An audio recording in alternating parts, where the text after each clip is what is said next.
Bienvenidos a la lección número 3 de la meditación en la no dualidad, en donde estamos desarrollando los puntos claves del camino espiritual dentro del marco de la filosofía de la no dualidad. Como recordáis, en la primera lección vimos las no dualidades en relación a la felicidad.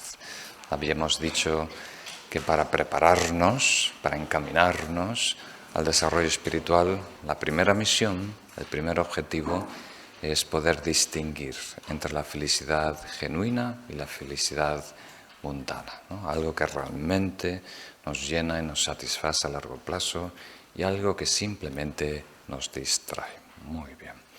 El segundo paso, no sé si os acordáis, hablamos del despertar de la conciencia. ¿Cómo identificar el despertar de la conciencia? ¿Cuáles son los bloqueos de ese despertar? ¿Y cómo se desarrolla? ¿Cómo se activa? Y no sé si os acordáis, también hemos hablado que el despertar de la conciencia no necesariamente es desarrollo. Simplemente estamos predispuestos, estamos fértiles, ¿no? Estamos suficientemente, como diríamos, tiernos, abiertos, permeables, para poder introducir el camino espiritual, el camino consciente. Entonces, en esta sesión, en esta lección número 3, hablamos de cómo iniciarnos en el desarrollo espiritual, cómo introducirnos conscientemente en el camino espiritual. En la segunda, la siguiente lección, en la cuarta, hablaremos de cómo introducirnos en el profundo camino espiritual, ¿no?, del Mahayana. Y después, las lecciones 5, 6 y 7 es práctica, ¿no? Cómo desarrollarnos. La práctica formal en el Kojin, la meditación, la práctica en la vida diaria y una introducción al mantrayana, a la práctica de los mantras. Muy bien. Entonces nos enfocamos en el tema de hoy, que es el acercamiento o la introducción o la aproximación a la divinidad, ¿no?, al camino espiritual. Y primero tenemos el apartado, todos tenéis los guiones, dependencias tóxicas y alianzas divinas. Esa es la primera dualidad que tenemos que superar o trascender. Entonces, lo que hemos visto hasta ahora nos recuerda que en la medida que estemos descomunicados de esa naturaleza primaria, de esa conciencia primaria, podemos llamarle chispa divina, en el budismo le llamamos naturaleza búdica o el potencial búdico o el gen espiritual. Estamos viéndolo de diferentes ángulos. En la medida que estamos desvinculados de esa naturaleza, vamos a necesitar y vamos a buscar apoyo fuera de nosotros. ¿Tiene sentido? Vamos a buscar alianzas. Entonces, la alianza más pobre, por supuesto, la hemos mencionado el otro día, que es caer en la adicción, en la dependencia química, ¿no? Estar tan, como diríamos, harto de sufrir, tan harto de vivir el mundo de una manera tan cruda y dura que nos anestesiamos, ¿no? Entonces las personas sensibles algunas veces caen en esta trampa. El apartado número 2 nos dice: la confusión nos lleva a depender de lo que no es capaz de protegernos. Entonces el tema de alianzas o dependencias no es algo religioso, ya existe en todas nuestras vidas. De alguna manera cada uno de nosotros está apostando por algo, en donde podemos recurrir en los momentos malos. Cuando todo se derrumba, cuando hay crisis, cuando te sientes amenazado, ¿en qué te apoyas? Básicamente, esa es la pregunta. Y cada uno tiene diferentes apoyos. Algunos recurren principalmente al dinero hoy en día. Otros recurren, su apoyo favorito es la familia o la pareja. Otros es el estatus o los títulos o la carrera. O sea, tenemos que descubrir en nosotros en qué dependemos, cuál es aquella cosa, persona, situación en la que recurrimos. Entonces, la pregunta es, ¿qué alianzas hemos forjado, ¿no? ¿Y cuáles de ellas son sanas? ¿Y cuáles de ellas son tóxicas?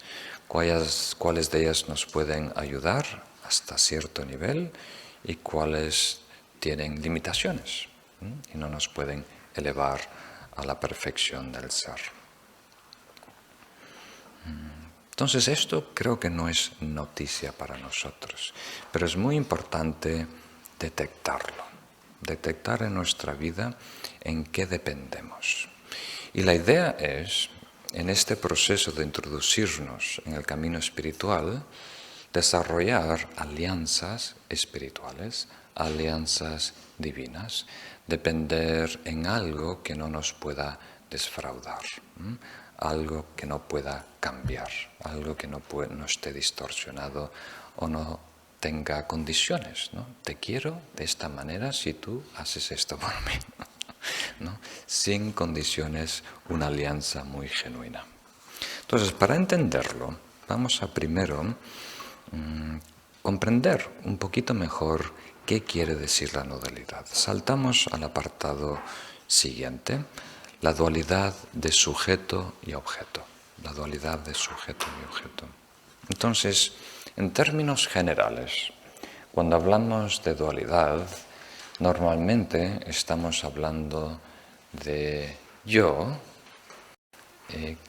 que me diferencio, me distingo, me separo, me siento ajeno del mundo, el universo, el cosmos que me rodea. Entonces, el individuo es el aspecto subjetivo y el entorno, ¿verdad? El mundo, el cosmos es el aspecto objetivo. Y si nos limitamos a hablar del individuo, del ser, ¿no? Ahí dentro también hay dualidad. Y en ese caso creo que es lógico que la mente es el aspecto subjetivo y el cuerpo es el aspecto objetivo, ¿no? La mente observa el cuerpo, ¿no? Lo puedo ver mi mano, puedo sentir, ¿no? A nivel del tacto mi mano. Y luego, si nos enfocamos solo en la mente, si nos dedicamos a hablar solo en la mente, allí también hay dualidad. Entonces, en ese contexto, la conciencia es el aspecto subjetivo y todo lo que transcurre en la mente es el aspecto objetivo.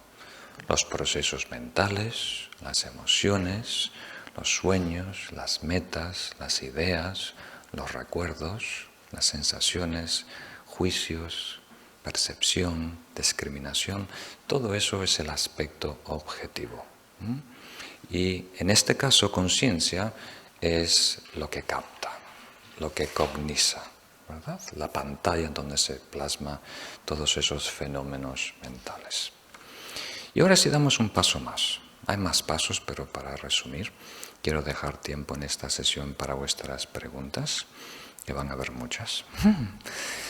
Si nos dedicamos solo en hablar de conciencia, dentro de esa conciencia también hay dualidad, aunque sea muy sutil. El aspecto de claridad es el aspecto objetivo y el aspecto de vacuidad es el aspecto subjetivo. También se puede ver al revés, depende la enseñanza, ¿no? Algunas veces con claridad estamos diciendo la cruda cognición de la mente, la pura lucidez de la mente. En ese caso sería el aspecto, como diríamos, subjetivo, y la vacuidad, lo espacioso, lo infinito, lo que carece de una existencia absoluta, ese lugar amplio es el aspecto objetivo. Entonces, hemos ido de burdo, de externo, a sutil, interno, ¿no?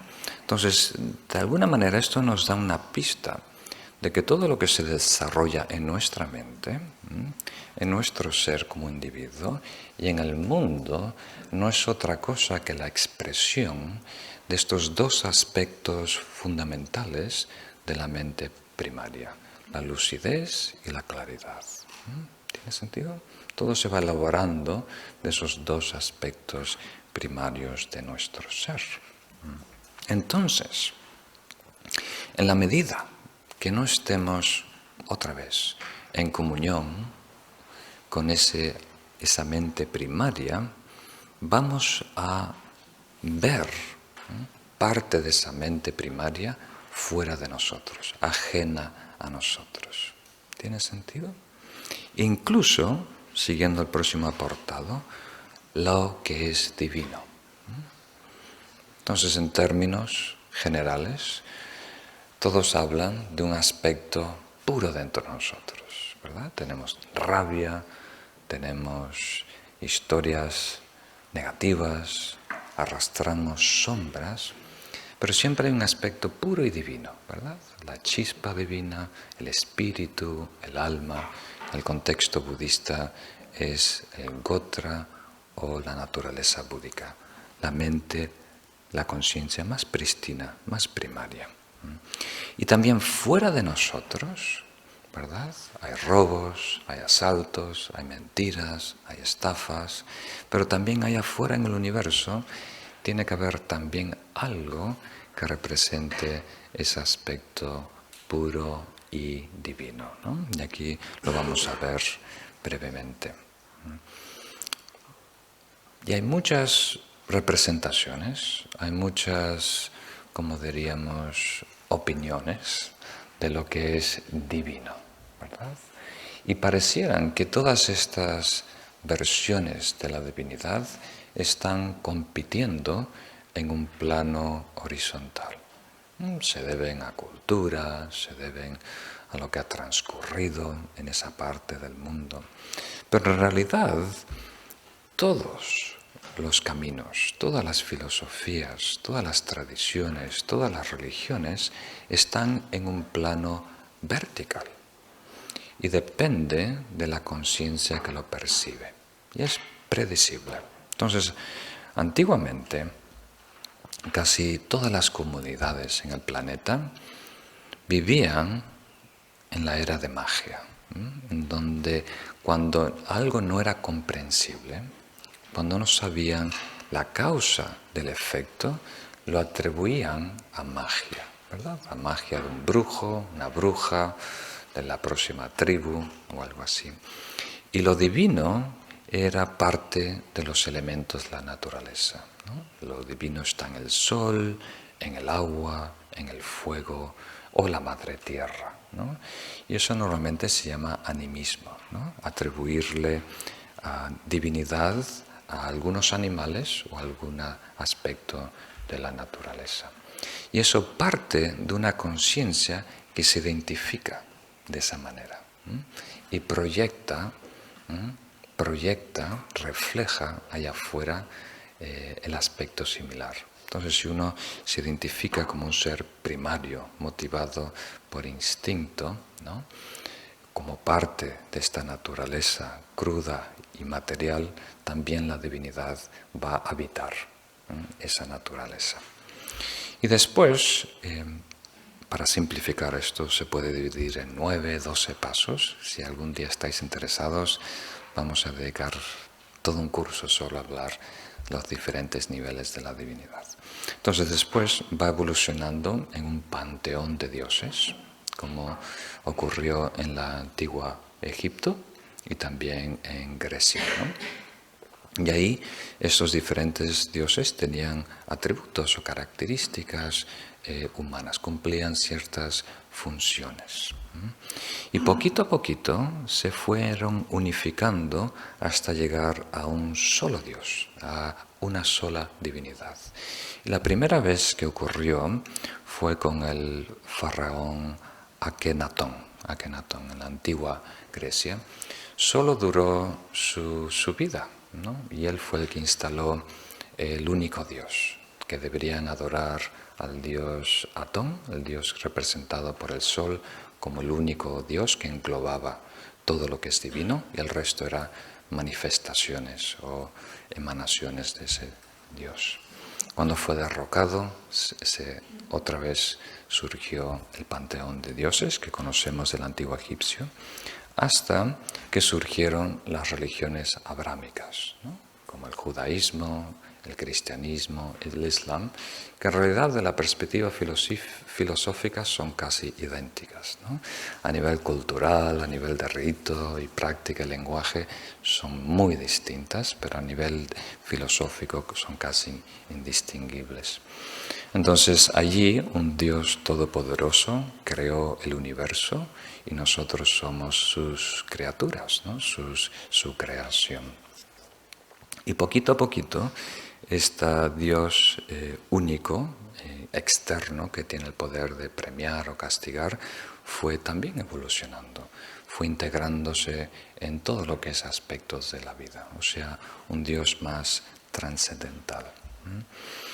Entonces, si hacemos una encuesta, ¿verdad?, dentro de una comunidad judía o cristiana o musulmana o una comunidad budista, hinduista o taoísta, ¿qué es divino? ¿No? ¿Qué es divino? Vamos a ver que hay gran diferencia, hasta en una misma congregación.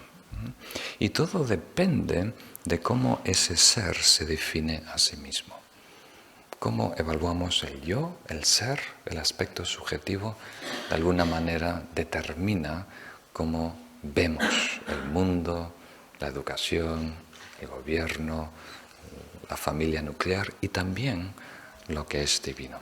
Y esto es tan importante, porque si uno comprende este eje vertical, se puede situar, ¿no?, en qué momento evolutivo me encuentro y qué camino es más óptimo, más apropiado.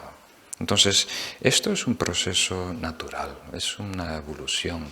Ninguna de estas representaciones es mejor que otra, solo que alguna coincide mejor con un nivel de conciencia.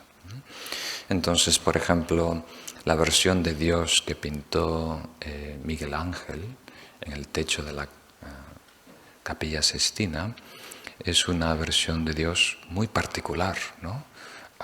No sé si es Miguel Ángel o el que estaba pagando por esa obra, probablemente el que estaba pagando, pero es un hombre blanco, ¿verdad?, de 50, 60 años, muy musculoso, corpulento y muy serio, muy severo, ¿no? Porque dentro de esa cultura patriarca, ¿no?, esa es la única posible representación de lo que puede ser Dios. Entonces, en ese sentido, no somos tanto hechos en la imagen de Dios, sino nosotros hacemos a Dios en nuestra imagen, ¿verdad?, lo divino en nuestra imagen. Y eso se llama la antropomorfización de Dios, atribuirle características humanas a lo divino. Después de eso, después del Dios único, hay una etapa de anarquismo, diríamos, de materialismo, de ateísmo, de consumismo, ¿no? Y después empieza a haber, una vez más, la conciencia va pasando a lo que llamamos la conciencia trascendental. El ser no se identifica como único, se identifica como parte de la humanidad, como parte de otras especies, y también la divinidad va tomando aspectos más trascendentales, ¿no? Va formando parte más de todo lo que es vida. Eventualmente, la distancia entre el ser y lo divino se va a doblar, se va a fundir. Eventualmente, el camino no dual llega a la comunión con lo que es divino, hasta descubrir que no hay distinción en lo que es divino fuera y lo que es divino dentro, ¿no? Ahora, lo importante que debo aclarar, ya lo hice, pero quiero que quede muy claro, es que no deberíamos atribuirle una valorización a estas diferentes religiones, tradiciones, filosofías o representaciones de lo divino. Todas de alguna manera son válidas, todas de alguna manera funcionan. Y hoy en día aún persisten en diferentes comunidades todas estas. Animismo, panteón de dioses, Dios único creador, la divinidad trascendental y la divinidad no dual. Aún existen y es necesario. El único problema es cuando una comunidad o un individuo está en transición, está pasando de un estado de conciencia a otro. Ahí sí hay problemas, ahí sí hay miedo, ¿no? Por ejemplo, hoy en día hay comunidades muy ortodoxas, muy, como diríamos, conservadoras, islámicas en el Medio Oriente, que se sienten muy amenazadas por las películas de Hollywood. No tanto por los misiles americanos, sino por las películas de Hollywood, en donde arrasan, ¿verdad?, con sus modelos de lo que es familia, la posición de la mujer, las jerarquías en la sociedad, los valores y demás. Y eso crea mucho estrés, mucha incertidumbre, en un tipo de mentalidad que no puede tolerar incertidumbre, que necesita vivir en un mundo blanco y negro, ¿no?, con reglas muy fijas, establecidas por los antepasados, ¿no? Entonces, yo cada vez más, en la medida que voy progresando en el Dharma, en el budismo, cada vez tengo más aprecio por otras religiones. Y no es un respeto, como diríamos, clásico. ¿Sabéis el respeto clásico? Cada loco con su tema, ¿no? Que hagan lo que quieran mientras no me molesten. No me estoy refiriendo a ese nivel de respeto, sino estoy genuinamente interesado en el éxito de otras tradiciones, ¿no? Si pueden ayudar a alguien, si es un camino válido que está ayudando a mover, ¿no?, verticalmente, ¿no?, enseñar ética o conducta, amor, eso es fantástico y deberíamos promoverlo, ¿no? Por ejemplo, la Iglesia Católica está haciendo mucho bien hoy en día en África, está ayudando enormemente a muchas comunidades, ¿no? Entonces, si la conciencia es adecuada, ¿no?, si está en armonía con esa presentación, es bellísimo y florece. Ahora, hay algunos caminos que tienen un poco espectro y otros tienen mucho espectro. ¿Tiene sentido?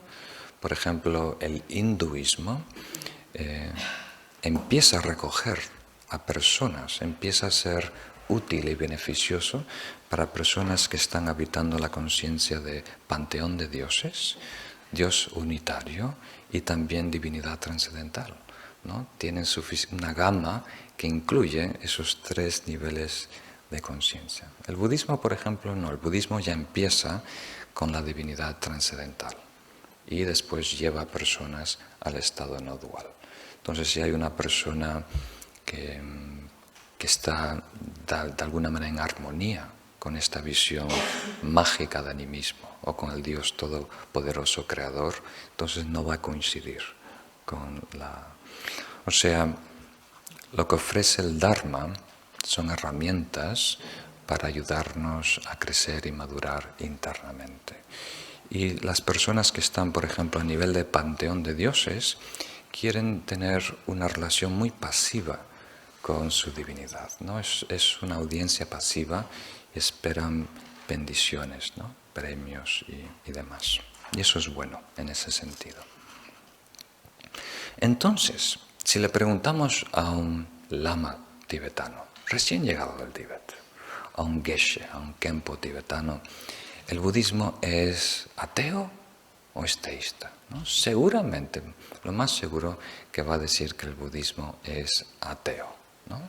Porque la descripción que escucha del Dios Todopoderoso Creador no coincide. Realmente se puede refutar a nivel filosófico muy rápido. Pero para lamas, para khenpos, para geshes que tienen algunos estudios interreligiosos, ¿no? Que ya han estado en el occidente por más tiempo y saben de dónde viene la pregunta, entonces diría, pues el budismo no es ni teísta ni ateo. No, eso es una pregunta que tiene parte de una premisa que es ya del teísmo, de la existencia inherente. Entonces, al igual que vimos anteriormente con el karma, ¿os acordáis? Que el karma no es ni destino, ni libre albedrío, está en el medio, ¿verdad? También en este caso, la divinidad budista, el Buda Dharmasanga, no es ni teísta ni atea. O sea, no vivimos en un mundo exclusivamente material y frío. No somos un accidente, no somos un engranaje en una gran máquina, ¿verdad? Pero al mismo tiempo, la divinidad, el Dios, no es separado a nosotros, no es ajeno a nosotros, no puede salvarnos o castigarnos, ¿no? Nuestras acciones determinan nuestro futuro. Tiene que existir la voluntad del karma. Entonces, teniendo ese marco muy amplio, que espero que no nos haya inquietado mucho, ahora la pregunta es, ¿cómo introducirnos? Aquí debería agregar otro más. No sé si estáis viendo, entre Dios unitario y divinidad trascendental, ahí hay la etapa nula del materialismo, ¿no? Del ateísmo. Ahí es cuando surge también, como diríamos, el capitalismo, el comunismo. Y cuando eso llega a su pico, ¿no? Entonces las personas una vez más empiezan a reconocer la interdependencia de todo lo que es vida. Ahí es cuando empieza el movimiento de nueva era, ahí es cuando empiezan las enseñanzas de Krishnamurti. Yo llamo esa etapa el anarquismo espiritual, ¿no?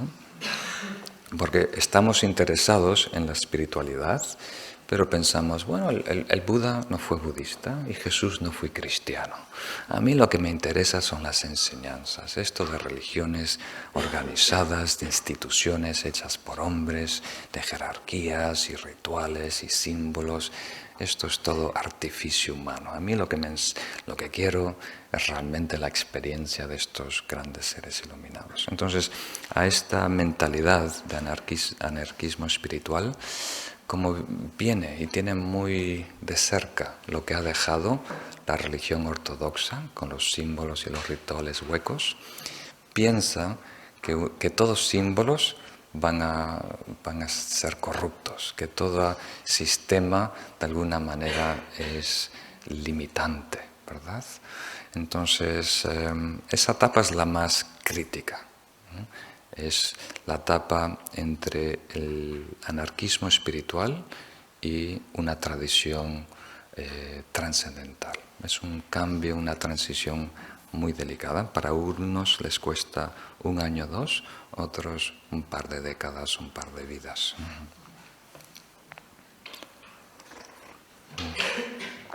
Entonces lo voy a tratar de hacer en 5 minutos. Muy bien. Entonces, como hemos visto anteriormente, el lema, por decirlo así, de las últimas lecciones, es descubrir que el daño no está en las cosas, ¿verdad? El problema no la tiene el dinero, el problema no la tiene la botella de whisky, el problema no son esa persona, los suegros o tu amante. El problema es cómo nos relacionamos con las cosas, cómo nos relacionamos con las personas. Esa es la clave. Si la relación es sana, no nos perjudica. Pero si pensamos que esa cosa o esa persona es un fin en sí mismo, puede darnos felicidad, que algo haya externo puede garantizar nuestra felicidad, ahí caemos, ahí sufrimos. ¿Tiene sentido? Es exigirle a algo que te dé algo que no puede darlo. Entonces, la divinidad también.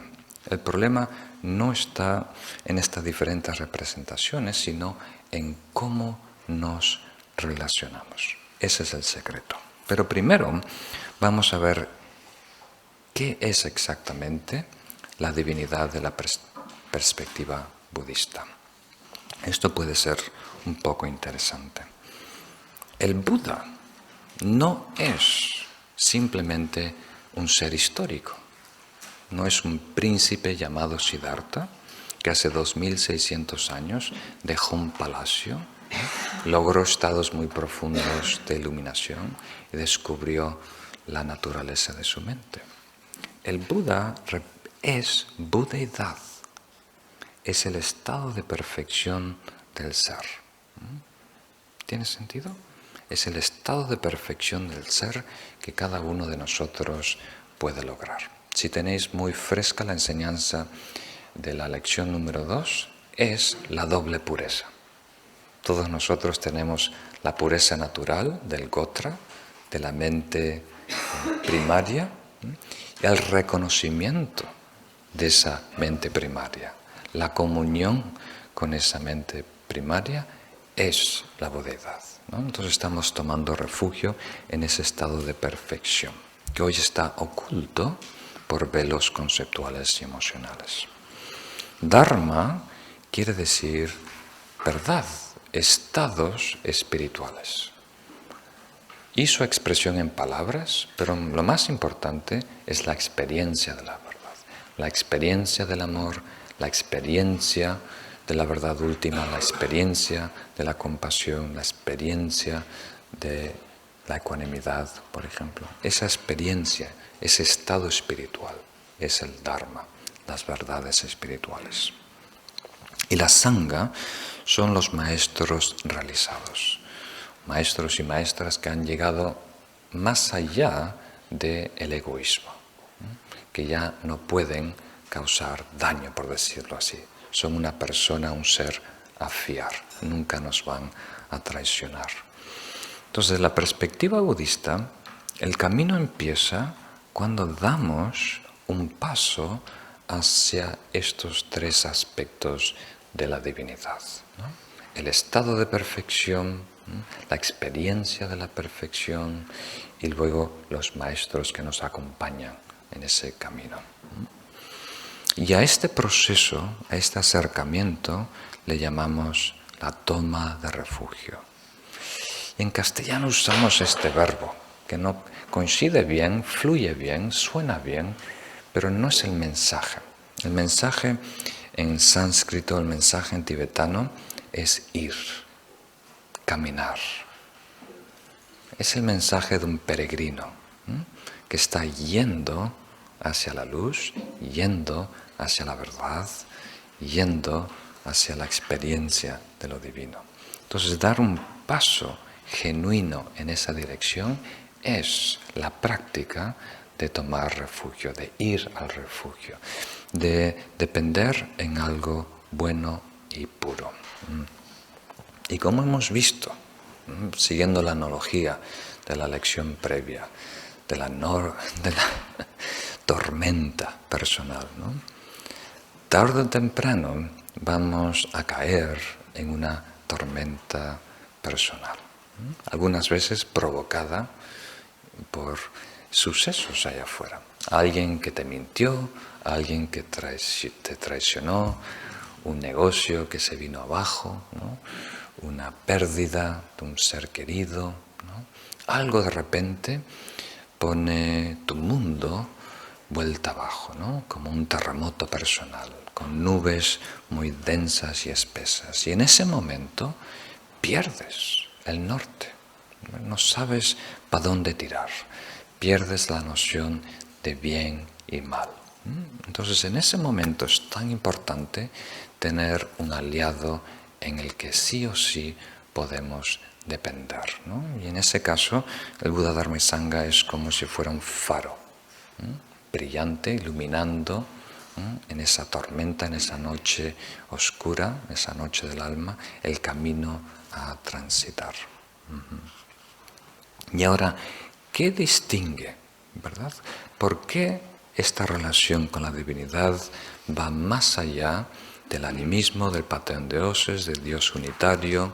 ¿Por qué es no dual? Y eso es un poquito delicado comprender. El Buda externo, el Buda allá afuera que está iluminado, no es otra cosa que el Buda que brilla en nuestro corazón. En el chakra del corazón también hay un Buda brillante, que es una fuente infinita de gozo, de gracia, de poder, de sabiduría, de compasión. Y si nos acercamos en ese estado energético a ese Buda y nos fundimos con su corazón, llegamos al Buda oculto, que es el Buda no dual. Oculto, algunas veces se traduce como secreto, pero es mejor oculto. Quiere decir, está oculto, está, como diríamos, escondido por los velos del ego, por los velos del egocentrismo, por las emociones, por los conceptos, por los patrones conductuales. Aún realmente no conocemos quiénes somos. Somos un Buda que aún no ha descubierto que es Buda, por decirlo así. Entonces, el Buda externo, alinearnos, dar un paso hacia el Buda externo y todo lo que representa el Dharma, Sangha externa, sirve como un puente para descubrir el Buda interno. Y eso sirve como un puente para actualizar, para reconocer el Buda absoluto o el Buda no dual. Ahora, lo importante y lo que rompe nuestros esquemas, ¿verdad?, nuestra mente lógica y binaria, es que estos tres Budas son la misma cosa. Son la misma cosa. Se ven en diferentes contextos dependiendo de nuestro estado de conciencia. Cuando operamos con una conciencia dualista y conceptual, atendemos, vemos, oramos hacia el Buda externo, fuera de nosotros. Cuando estamos en una meditación muy profunda y descubrimos el campo energético, ¿no?, lo que llamamos el cuerpo vajra o energético, ahí vamos a descubrir el Buda en el chakra del corazón. Y si entramos en un estado aún más profundo, una conciencia no dual, vamos a descubrir el Buda no dual, que no es otra cosa que el estado último de nuestra conciencia. Para resumir, como hemos dicho antes, la claridad de esta mente primaria es la Sangha, los maestros iluminados. La vacuidad de esta mente primaria es la verdad, es el Dharma, los estados más sublimes espirituales. Y la no dualidad, la fusión de vacuidad y claridad es el Buda oculto, el Buda no dual, el Buda último. Entonces, hoy en día, la parte burda nuestra, la persona, ¿verdad?, el personaje, las máscaras que arrastramos, se inclina, se postra, voy a usar una palabra un poco inquietante, se rinde al aspecto más puro, al aspecto divino, que hoy en día aparece fuera de nosotros. Pero si llegamos a conectarnos con ese Buda fuera, descubrimos el Buda dentro. Y si llegamos a descubrir y conectarnos con el Buda dentro, llegamos al Buda absoluto, al Buda no dual. ¿Tiene sentido? Entonces, ¿qué es cierto? Las tres cosas son ciertas. Hay una divinidad externa, una interna y una no dual, una absoluta. Y deberíamos practicar de tal manera que integramos estas tres dimensiones, integramos estos tres niveles en una sola práctica. Pero al mismo tiempo admitir en dónde estamos. Hoy somos principalmente seres duales. pensamos que todo aquí afuera tiene su existencia, su vida propia, ¿no? Esta taza está aquí, no me la toquen, es mía, ¿no? Entonces, si estamos operando a ese nivel, hacemos más énfasis en el Buda externo. Cuando estemos operando a nivel energético, hacemos más énfasis en el Buda interno o energético. Y después, cuando entremos en absorciones muy profundas de meditación, tenemos acceso al Buda último, al Buda no dual. ¿Tiene sentido?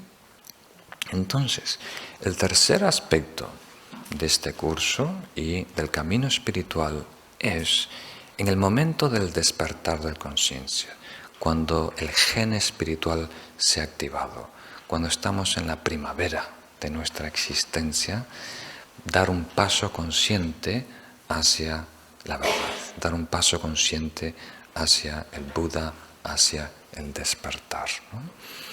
No es suficiente estar despierto, no es suficiente estar consciente, ¿no? Tenemos que nosotros tomar la iniciativa y dar un paso hacia la verdad. Eso es muy importante, porque si no, la puerta se cierra, la primavera no dura siempre, y de repente algo allá afuera te atrapa, te entretiene, te seduce, te lleva como la marea a otra orilla. Entonces estamos viviendo en un momento muy, muy, muy especial. Si lo que he dicho hoy no te ha inquietado, no tienes picazón, una alergia, ¿no? Entonces quiere decir que estás en esta fase del despertar de la conciencia, ¿no? Para otros no, para otros lo que acabo de decir es un rechinar de dientes, es muy inquietante, ¿no? Todo lo que conozco se viene abajo. Pero si tiene la mínima posibilidad de ser verdad, de que todo lo que vivimos, todo lo que experimentamos, incluso la divinidad, es un reflejo, una proyección de nuestra conciencia y que hay diferentes niveles, ¿no? Y que esos niveles cada vez nos aproximan, nos llevan a la unión, a la fusión con esa divinidad. Entonces, cuando tomamos conciencia de ese proceso, de esa oportunidad, lo único que queda hacer es dar un paso consciente hacia la luz, hacia el despertar, hacia la budeidad. Y ese proceso le llamamos refugio. Y en realidad todo el camino espiritual se puede explicar como un proceso de refugio, de unión con lo que es divino. El único que no se tiene que refugiar es el Buda, un ser completamente iluminado, alguien que ya está en armonía, compenetrado, fusionado con su naturaleza primaria, con el Buda no dual o el Buda oculto.